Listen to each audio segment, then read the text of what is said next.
എല്ലാ കൂട്ടുകാർക്കും നല്ലൊരു ദിവസം ആശംസിച്ചുകൊണ്ട് നമുക്ക് നേരെ ഉണ്ണിമോടെ അയ്യപ്പസ്വാമിയുടെ ഇന്നത്തെ നല്ലൊരു വിശേഷം കേട്ടാലോ. അതിനു മുമ്പ് ആദ്യമായി കാണുന്നവരാണെങ്കിൽ ചാനൽ ഇഷ്ടപ്പെട്ട ഒന്ന് സബ്സ്ക്രൈബ് ചെയ്യാൻ മറക്കരുതേ. വീഡിയോ ഇഷ്ടപ്പെടുവാണെങ്കിൽ ഒരു ലൈക്ക് തരാനും മറക്കരുത് കേട്ടോ. അപ്പൊ നമുക്ക് നേരെ നമ്മുടെ വിശേഷത്തിലേക്ക് അങ്ങോട്ട് പോയാലോ. അങ്ങനെ ഇന്നത്തെ വിശേഷത്തില് ഉണ്ണിമോള് കെട്ട് നിറച്ച് ശബരിമലയ്ക്ക് പോരാട്ട് തുടങ്ങുവാണ്. ആ സമയം ദേവകിയമ്മേ ജയനും മിനി എല്ലാരും അടുത്ത് തന്നെ ഉണ്ട്. മുത്തശ്ശി നോക്കിക്കഴിഞ്ഞപ്പോഴത്തേനും ഗിരിദേവനെ കണ്ടില്ല. അല്ല വനമാലി, ഗിരിദേവൻ എന്തേന്ന് ചോദിക്കുകയാണ്. ഗിരിദേവൻ ഒരു സ്ഥലം വരെ പോയിരിക്കുക, ഇപ്പൊ വരൂന്ന് പറയാണ്. ഗിരിദേവൻ കാണാൻ പോയിരിക്കുന്ന പരമശിവനെയാണ്. അങ്ങനെ സംസാരിച്ചുകൊണ്ടിരിക്കുന്ന സമയത്ത് ഗിരിദേവൻ അങ്ങോട്ടേക്ക് വരുവാണ്. ഗിരിദേവനെ കണ്ടതും മുത്തശ്ശി പറഞ്ഞു, ഓ ഇപ്പൊ എനിക്ക് സമാധാനമായി, ഗിരിദേവൻ വന്നല്ലോ. ദേ ഉണ്ണിമോള് കെട്ടുനിറക്കി ശബരിമലയ്ക്ക് പോകാനായിട്ട് തുടങ്ങുക. ഗിരിദേവന് ഉണ്ണിമോളോട് ഒപ്പം ഉണ്ടായിരിക്കണം, അവൾക്ക് ഒരു ആപത്ത് സംഭവിക്കാതെ അവിടെ കൊണ്ട് എത്തിക്കണമെന്ന് പറയാം. ഇത് കേട്ടപ്പം ഗിരിദേവൻ പറഞ്ഞു, എന്നോട് ക്ഷമിക്കണം മുത്തശ്ശി, എനിക്ക് ഉണ്ണിമോളെ പിന്തുടരാനായിട്ടാവില്ല. എന്റെ പിതാവിന്റെ വിലക്കുണ്ട്. എന്റെ പിതാവ് കുറച്ച് കാര്യങ്ങളൊക്കെ എന്നെ പറഞ്ഞ് ഏൽപ്പിച്ചിട്ടുണ്ട്. അതുകൊണ്ട് എനിക്ക് ഉണ്ണിമോളോടൊപ്പം പോകാൻ സാധിക്കില്ലെന്ന് പറയാം. ഇത് കേട്ടതും മുത്തശ്ശിക്ക് വല്ലാത്തൊരു വിഷമമായിപ്പോയി. മുത്തശ്ശി പെട്ടെന്ന് പറഞ്ഞു, അല്ല ഗിരിദേവ, അത് പിന്നെ മുത്തശ്ശി വിഷമിക്കൊന്നും വേണ്ട, ഉണ്ണിമോളൊക്കെ ഒരാപത്ത് സംഭവിക്കില്ല എന്ന് പറയാണ്. പിന്നീട് ഉണ്ണിമോളുടെ അടുത്തേക്ക് ഗിരിദേവൻ ചെല്ലുക.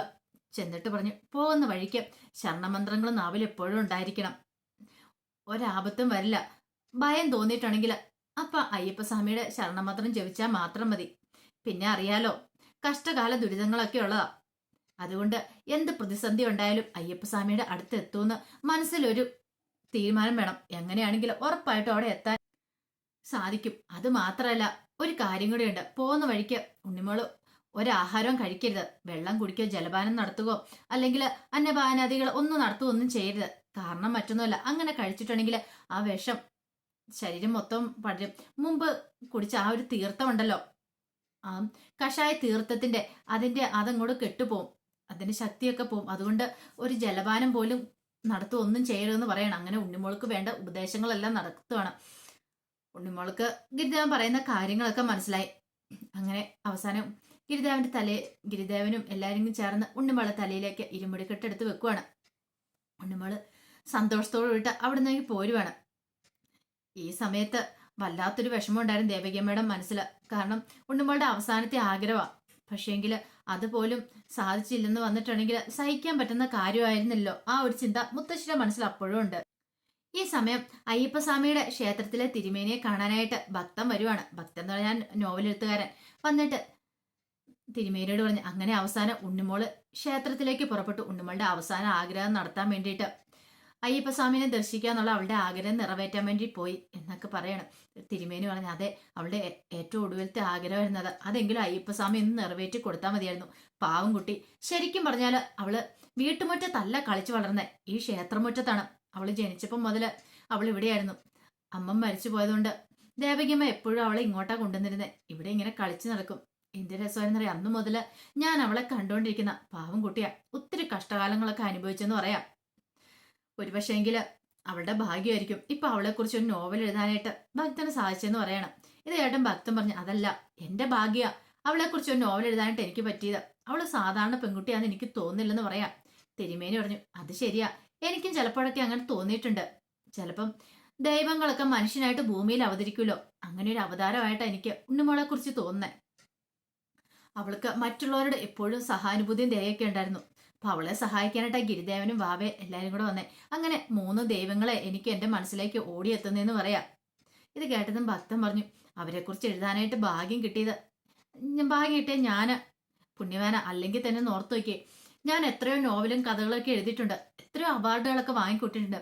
പക്ഷെ അന്നൊന്നും ഇല്ലാത്ത ഒരു ആത്മസംതൃപ്തി എനിക്ക് ഇപ്പൊ തോന്നുന്നുണ്ട്. ഞാൻ എഴുതാനായിട്ട് പേന എടുത്തു കഴിയുമ്പോൾ എന്റെ മനസ്സിലേക്ക് ഓരോ കാര്യങ്ങൾ ഓടി വരും. അറിയാതെ തന്നെ ആ പേന ഇങ്ങനെ നീങ്ങിക്കൊണ്ടിരിക്കും. അതിനർത്ഥം എന്താ, അയ്യപ്പസ്വാമിയുടെ തുണ എന്നോട് എപ്പോഴും ഒപ്പം ഉണ്ടെന്നാണ് എനിക്ക് തോന്നുന്നത്. അതുകൊണ്ടാണ് എനിക്കിങ്ങനെ എഴുതാനായിട്ട് സാധിക്കുന്നത്. എനിക്ക് ഒരിടത്തും ഒരു തടസ്സങ്ങളൊന്നും വന്നിട്ടില്ല. അങ്ങനെ അവസാനം ഞാൻ 18ാമത്തെ അധ്യായം എഴുതാനായിട്ട് തുടങ്ങുകയാണ്. ഉണ്ണിമോള് ശബരിമലയ്ക്ക് പോകുന്നതിന്റെ ആ ഒരു വിശേഷങ്ങൾ എഴുതാനായിട്ട് തുടങ്ങുവാന്ന് പറയാം. ഇത് കേട്ടൻ തിരുമേനി പറഞ്ഞു, ഒരാപത്തൊന്നും കൂടാതെ പോയിട്ട് തിരികെ വരട്ടെ, അത് മാത്രം ഒരു പ്രാർത്ഥനയുള്ളൂ. അയ്യപ്പസ്വാമിയോട് എനിക്ക് ആ പ്രാർത്ഥന മാത്രമേ ഉള്ളൂ എന്ന് തിരുമേനി പറയാം. ഇത് കേട്ട് കഴിഞ്ഞപ്പം ഭക്തൻ പറഞ്ഞു, അത് ശരി തന്നെയാ, ഒരു പക്ഷേങ്കിൽ അവൾക്ക് അയ്യപ്പസ്വാമിയെ ദർശിക്കാനായിട്ട് സാധിക്കട്ടെ. അങ്ങനെ അവസാനത്തെ അധ്യായത്തിൽ ഞാൻ എഴുതി ചേർക്കാൻ പോവാ. ഉണ്ണിമോള് ക്ഷേത്രത്തിലേക്ക് പുറപ്പെട്ടു കഴിയുമ്പോഴത്തേനും ആ ആ സർപ്പം ഉണ്ണിമോളെ ഇങ്ങനെ വിഴുങ്ങാൻ പാകത്തിന് ഇങ്ങനെ നിൽക്കുവാണ്. സർപ്പം എന്ന് ഉദ്ദേശിച്ച യമദേവനെ ആയിരിക്കണം ഭക്തന്. അങ്ങനെ അതൊക്കെ മനസ്സിൽ കണ്ടുകൊണ്ട് ഭക്തൻ അങ്ങോട്ടേക്ക് നടന്നു പോവാണ്. ആ സമയം ഉണ്ണിമോളും ബാക്കി ഫ്രണ്ട്സും എല്ലാരും കൂടെ ഉണ്ണിമോളുടെ ഫ്രണ്ട്സിനോടൊപ്പമാണ് ഉണ്ണിമോള് ശബരിമലയ്ക്ക് പോകുന്നത്. അങ്ങനെ മലയ്ക്ക് പോവാ ഒരു കാരണമാണ് പോകുന്നത്. ഈ സമയത്ത് യമദേവൻ അതിന്റെ മുന്നിലേക്ക് വരുന്നത്. പെട്ടെന്ന് തന്നെ അഭിജിത്ത് പറഞ്ഞു, ഇതെന്താ ഇത്ര സ്പീഡ് കുറച്ച് പോകുന്നത്, നമുക്ക് ഇത്ര സ്പീഡിൽ പോവാം. പെട്ടെന്ന് പോയാലേ ഉണ്ണിമോൾക്ക് ശബരിമല പെട്ടെന്ന് എത്താനായിട്ട് സാധിക്കുള്ളൂ. അവൾക്കൊരു ആപത്ത് സംഭവിക്കുന്നതിന് മുമ്പ് അവിടെ എത്തണമല്ലോ എന്ന് പറയാണ്. അത് ശരിയാന്ന് പറഞ്ഞിട്ട് എന്ത് ചെയ്തു, ഡ്രൈവർ പെട്ടെന്ന് സ്പീഡ് കൂട്ടി വണ്ടി എടുത്തു കഴിഞ്ഞപ്പോഴത്തേനും വേണ്ടെന്ന് വണ്ടി ഒരു കരകര ശബ്ദത്തോടെ അങ്ങോട്ട് നിൽക്കുവാണ്. എന്ത് പറ്റിയെന്ന് മനസ്സിലായില്ല ഡ്രൈവർക്ക്. എന്തോ സംഭവിച്ചെന്ന് തോന്നല്ലോ, വണ്ടി സ്റ്റാർട്ട് ആവുന്നില്ലെന്ന് പറയണം. ഇത് കേട്ട് കഴിഞ്ഞപ്പോഴത്തേനും ഉണ്ണിമോള് കരയാൻ തുടങ്ങി. അഭിജിത്ത് പറഞ്ഞു, ഉണ്ണിമോള് വിഷമിക്കേണ്ട, ഒരാപത്ത് സംഭവിക്കില്ല എന്ന് പറയണം. ഡ്രൈവർ പഠിച്ച പണി 18 നോക്കിയിട്ട് വണ്ടി നീങ്ങുന്നില്ല. എന്തുകൊണ്ടാ, യമദേവൻ വന്ന് വണ്ടി തടഞ്ഞു വെച്ചിരിക്കുകയാണ്. വണ്ടി അങ്ങോട്ടും ഇല്ല ഇങ്ങോട്ടും ഇല്ലാത്ത അവസ്ഥയിൽ നിൽക്കുക. അവസാനം ഡ്രൈവർ പറഞ്ഞു, ഇവിടെ അടുത്തെവിടെയെങ്കിലും വർക്ക്ഷോപ്പ് ഉണ്ടോ എന്ന് ഞാൻ നോക്കട്ടെ, അങ്ങനെ ഉണ്ടെങ്കിൽ ഞാൻ പോയി അവരെ കൂട്ടിക്കൊണ്ട് വരാന്ന് പറയണം. പെട്ടെന്ന് കണ്ണൻ പറഞ്ഞു, അതിനുള്ള സമയം ഉണ്ടെന്ന് തോന്നില്ല. കാരണം ഉണ്ണിമോളെ എത്രയും പെട്ടെന്ന് ശബരിമലയിൽ എത്തിക്കണം, അത് കുറച്ച് സമയം പിടിക്കില്ലേ. അപ്പൊ അഭിജിത്ത് പറഞ്ഞു, ഒരു കാര്യം ചെയ്യാം, നമുക്ക് വേറൊരു വണ്ടി വിളിക്കാം. ചേട്ടാ ഒരു കാര്യം ചെയ്യാവോ, വേറൊരു വണ്ടി വിളിച്ചാലോ, ഞങ്ങൾ ആ വണ്ടിക്ക് പോയിക്കോളാന്ന് പറയാണ്. അങ്ങനെ ആ ഡ്രൈവർ ഫോൺ എടുത്തു കഴിഞ്ഞപ്പോഴത്തേനും ഫോൺ സിഗ്നൽ കിട്ടുന്നില്ല. ഫോൺ സ്വിച്ച് ഓഫ് ആയിപ്പോയി. അയ്യോ, ഫോൺ സ്വിച്ച് ഓഫ് ആയിപ്പോയെന്ന് പറയാ. ഇനിയിപ്പോ എന്ത് ചെയ്യുമെന്ന് ചോദിക്കാം. നന്ദന പറഞ്ഞൊരു കാര്യം ചെയ്താലോ, നമുക്ക് ഇവിടെ ഇറങ്ങി നിന്നാലോ, ഏതെങ്കിലും വണ്ടിക്ക് കൈ കാണിക്കുവാണെങ്കിൽ ഏതെങ്കിലും വണ്ടി നിർത്തുവാണെങ്കിൽ ഉണ്ണിമോളെ കൊണ്ട് പോകാലോ എന്ന് പറയാം. ഉണ്ണിമോള് പറഞ്ഞു, എന്റെ കഷ്ടകാലം കാരണം എനിക്ക് ഇങ്ങനെയൊക്കെ സംഭവിച്ചിരിക്കുന്നത്, എനിക്ക് പോകാനായിട്ട് സാധിക്കാത്ത എനിക്കറിയാം. എന്നെ അപകടപ്പെടുത്താൻ വേണ്ടി മാത്രമാണ് ഇങ്ങനെയൊക്കെ ദൈവങ്ങൾ തുനിഞ്ഞിറങ്ങിയിരിക്കുന്നു പറയണം. ഇത് കേട്ടത് ദിവ്യ പറഞ്ഞു, ഇങ്ങനെയൊന്നും പറയരുത് മീനാക്ഷി. മീനാക്ഷി ധൈര്യമായിട്ടിരിക്കും, ഒന്നും സംഭവിക്കില്ല, നമുക്ക് ഏതെങ്കിലും വണ്ടിക്ക് കൈ കാട്ടാന്ന് പറഞ്ഞുകൊണ്ട് അവരങ്ങനെ വണ്ടിയിൽ നിന്ന് ഇറങ്ങുവാണ്. ഈ സമയം ഉണ്ണിമോളുടെ അമ്മ ശാരിക അങ്ങോട്ട് വന്നു. ശാരിക ഈ കാഴ്ചകളൊക്കെ കണ്ടു. ശാരികയ്ക്ക് സഹിക്കാൻ പറ്റിയില്ല. തന്റെ മോളുടെ അവസാന ആഗ്രഹം അതുപോലും സാധിച്ചു കൊടുക്കാനായിട്ട് പറ്റുന്നില്ലോ എന്നൊരു ചിന്ത മനസ്സിലേക്ക് വരുവാണ്. പിന്നീട് ശാരിക നേരെ യമദേവന്റെ അടുത്തേക്ക് ചെല്ലുന്നേ. യമദേവന്റെ അടുത്ത് നിന്നിട്ട് പറഞ്ഞു, യമദേവ, അങ്ങനെ ഞാൻ പഠിപ്പിക്കാൻ ആരുമില്ല. കാരണം ജന്മമരണത്തെക്കുറിച്ചൊക്കെ അങ്ങൊന്നും അറിയാവുന്ന കൃത്യമായിട്ട് കാര്യങ്ങളൊന്നും ആർക്കും അറിയത്തില്ല. പക്ഷെ ഒരു കാര്യമുണ്ട്, എൻ്റെ മോളുടെ അവസാനത്തെ ആഗ്രഹമാണ്, അത് നിറവേറ്റി കൊടുക്കണം.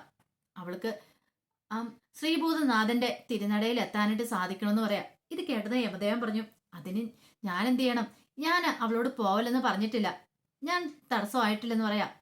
യമദേവന്റെ കനിവുണ്ടായിരിക്കണം എന്ന് പറയാം. ഇത് കേട്ടത് യമദേവൻ പറഞ്ഞു, എനിക്ക് എന്റെ കർമ്മം നിർവഹിച്ചാൽ മതിയാവുള്ളൂ. അവളുടെ ദശാസന്ധി കഷ്ടത്തെക്കുറിച്ചൊക്കെ അറിയാലോ, അവൾക്ക് ഇപ്പം കഷ്ടകാല സമയമാണ്. അവളുടെ ആ ദുരിതങ്ങളൊക്കെ കൊടുത്ത ഞാനല്ല. ഇനി അവൾക്ക് ഒരു മാർഗം മാത്രമേ ഉള്ളൂ, നവഗ്രഹങ്ങളെല്ലാം തൃപ്തിപ്പെടുത്തണം. അവരെല്ലാം അവരുടെ ആരുടെയും നവഗ്രഹേശ്വരന്മാരുടെ അനുഗ്രഹം ഉണ്ടെങ്കിൽ മാത്രമേ അവൾക്ക് ഇനിയിപ്പം ആയുസ് കൂടി കിട്ടുള്ളൂ. അല്ലെങ്കിൽ അവളുടെ ജീവൻ രക്ഷിക്കണമെങ്കിൽ അത് മാത്രമേ ഉപാധിയുള്ളൂ, അല്ലാതെ എന്നോട് പറഞ്ഞിട്ട് ഒരു കാര്യമില്ല എന്നും പറഞ്ഞിട്ട് യമദേവൻ അങ്ങോട്ട് പോവാണ്. ശാരികയ്ക്ക് ആ പട വിഷമമായി. നവഗ്രഹേശ്വരന്മാരെ തൃപ്തിപ്പെടുത്തുക എന്ന് പറഞ്ഞാൽ അത് നടക്കുന്ന കാര്യമല്ല. ശാരിക വിഷമിച്ച് അവിടെ നിൽക്കുവാണ്. ഈ സമയത്ത് ഗിരിദേവന്റെ അടുത്തേക്ക് വനമാലി വരുവാണ്.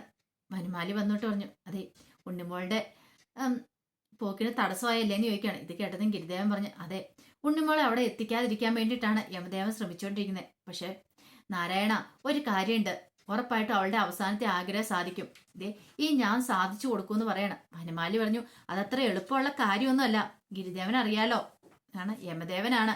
യമദേവനെ വെല്ലുവിളിക്കാൻ നമ്മൾ ആരുമല്ല, യമദേവന്റെ മുന്നിൽ നമ്മൾ ആരുമല്ല എന്ന് പറയാണ്. അതൊക്കെ എനിക്കറിയാം.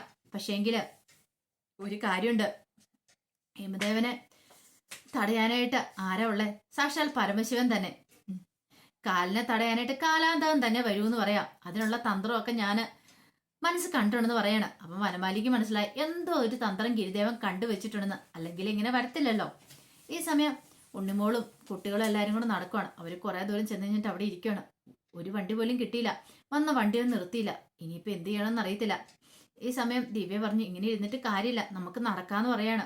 അഭിജിത്ത് പറഞ്ഞു, അത്രയും ദൂരം നടക്കാനോ? ശബരിമല വരെ എത്ര ദൂരം ഉണ്ടെന്ന് ഓർത്താം. അത് കുഴപ്പമില്ല, നമുക്ക് ഇപ്പൊ ഇവിടെ നടക്കാം, ഏതെങ്കിലും വണ്ടി കിട്ടുവാണെങ്കിൽ വണ്ടിക്ക് കയറി പോകാലോ എന്ന് പറയണം. അത് ശരിയാ, ഇരുന്നിട്ട് കാര്യമില്ലെന്ന് പറയണം. ഉണ്ണിമോള് പറഞ്ഞു, എനിക്കറിയാം, എനിക്ക് പോകാൻ പറ്റുമെന്ന് തോന്നില്ല. ഉണ്ണിമോൾക്ക് പോകാൻ പറ്റും, ധൈര്യമായിട്ട് എഴുന്നേക്കാൻ പറഞ്ഞ് അങ്ങനെ പിടിച്ചെഴുന്നേപ്പിച്ച് തലയിൽ ഇരുമുടി കെട്ടി വെച്ച് കൊടുക്കുവാണ്. ആ സമയത്ത് യമദേവൻ അങ്ങോട്ടേക്ക് വന്നു. യമദേവൻ പെട്ടെന്ന് വേഷം മാറുവാണ്, ഒരു വൃദ്ധയുടെ വേഷത്തില്. ശബരിമലയ്ക്ക് പോകാൻ മാലയിട്ടിരിക്കുന്ന വൃത്തയുടെ വേഷത്തില്. അങ്ങനെ അവര് നടക്കുമ്പോഴത്തേനും ആ വൃത്ത പുറയുന്ന് വിളിക്കുകയാണ്. അതെ, കുട്ടികളെ അവിടെ ഒന്ന് നിൽക്കാവോ, എന്നെയും കൂടെ ഒന്ന് കൊണ്ടാകാവോ എന്ന് ചോദിക്കുക. ഈ ചോദ്യം കേട്ട് കഴിഞ്ഞപ്പോഴത്തേനും പെട്ടെന്ന് തന്നെ കുട്ടികളെല്ലാരും കൂടെ തിരിഞ്ഞു നോക്കി. ഉണ്ണിമോളൊക്കെ നോക്കുമ്പോഴത്തേനും ഒരു പാവം വൃദ്ധയായ സ്ത്രീയും കൂടെ നടന്നു വരുവാണ്. അതെ, ഞാൻ തന്നെയുള്ളൂ, ഒറ്റയ്ക്കേ ഉള്ളൂ, എനിക്കാണെങ്കിലും നടക്കാനും പറ്റില്ല, കൂടെയുള്ള ആൾക്കാരൊക്കെ മുമ്പേ പോയി, അപ്പൊ എന്നെ ഒന്ന് കൈപിടിച്ച് അവിടെ വരെ എത്തിക്കുമെന്ന് ചോദിക്കാം. ഇത് കേട്ടോ അഭിജിത്തൊക്കെ നോക്കണം. അല്ല, അമ്മൂമ്മയുടെ കൂടെ വേറെ ആരും വന്നിട്ടില്ലെന്ന് ചോദിക്കാം. എന്റെ കൂടെ വരാനായിട്ട് വേറെ ആരാ ഉള്ളത്? കൂടെ വന്നവർക്കൊക്കെ അവർക്കൊക്കെ പെട്ടെന്ന് തന്നെ പോണം. എനിക്കൊരു മകനുണ്ടായിരുന്നു, അവൻ കുറെ വർഷങ്ങൾക്ക് മുമ്പ് ശബരിമലയ്ക്ക് പോയതാ, പക്ഷെ ഇതുവരെയായിട്ടും തിരികെ വന്നിട്ടില്ല. അവനെ എനിക്ക് തിരികെ തരണമെന്ന് പറയാനായിട്ട് അയ്യപ്പസ്വാമിയുടെ അടുത്തേക്ക് ഞാൻ പോവുക, അതുകൊണ്ട് എന്നെയും കൂടെ ഒന്ന് കൊണ്ടുപോകണം എന്ന് പറയാം. ഇത് കേട്ട് കഴിഞ്ഞപ്പോൾ കുട്ടികൾ എന്ത് ചെയ്യണമെന്ന് അറിയില്ല നിൽക്കുക. അപ്പൊ അതിന്റെ വിശേഷങ്ങളൊക്കെ നമ്മളിന്ന് കാണുന്നത്. ഇതിന്റെ ബാക്കി വിശേഷങ്ങളുമായിട്ട് വൈകുന്നേരത്തെ പ്രമോയി വരാട്ടോ. ഒരിക്കൽ കൂടി എല്ലാവർക്കും നല്ലൊരു ദിവസം ആശംസിച്ചുകൊണ്ട് നിർത്തുന്നു.